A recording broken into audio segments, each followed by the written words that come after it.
Hi வாங்க இன்றைக்கி தாபா ஸ்டைலில் பிந்தி மசாலா. வேறு ஒன்றும் இல்லைங்க, நம்ம வெண்டைக்காய் வச்சு இந்த மாதிரி செஞ்சு கொடுங்க. டேஸ்ட் ரொம்ப சூப்பராக இருக்கும். அதுக்கு ஒரு பேனில் கொஞ்சமாக எண்ணெய் ஊற்றி வெண்டைக்காயை கொஞ்சம் நீட்டமாக கட் பண்ணி நல்லா வதக்கி விடுங்க.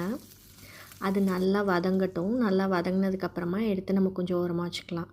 இப்போ அதே பேனில் கொஞ்சமாக எண்ணெய், பட்டை, கிராம்பு, ஒரு ஏலக்காய் போட்டு வெங்காயத்தை போட்டு நல்லா வதக்கி விடுங்க. வெங்காயம் நல்லா வதங்கினதுக்கப்புறமா பொடி பொடியாக கட் பண்ண பூண்டு, கொஞ்சமாக பச்சை மிளகாய் எல்லாம் போட்டு நல்லா வதக்கி விடுங்க. நல்லா வதங்கினதுக்கப்புறமா ஒரு தக்காளியை அடித்து உள்ளே ஊற்றிக்கோங்க.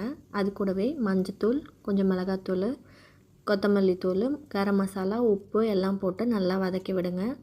அது நல்லா வதங்கட்டும். வதங்கினதுக்கப்புறமா கொஞ்சமாக கடல மாவு, தயிர் எல்லாம் போட்டு நல்லா வதக்கி விடுங்க. தண்ணி ஊற்றாமல் அது கொஞ்சம் நல்லா எண்ணெய் பிரிஞ்சு வந்ததுக்கப்புறமா கொஞ்சமாக தண்ணி ஊற்றி கொதிக்க விடுங்க. நல்லா கொதித்ததுக்கப்புறமா நம்ம ஏற்கனவே எண்ணெயில் வறுத்து வச்சுருக்கோம்ல வெண்டைக்காய், அதை உள்ளே எடுத்து போட்டு கொத்தமல்லி தூவி எடுத்து சர்வ் பண்ணுங்கள். இது சப்பாத்திக்கு கூட சூப்பராக இருக்கும் டேஸ்ட்டு.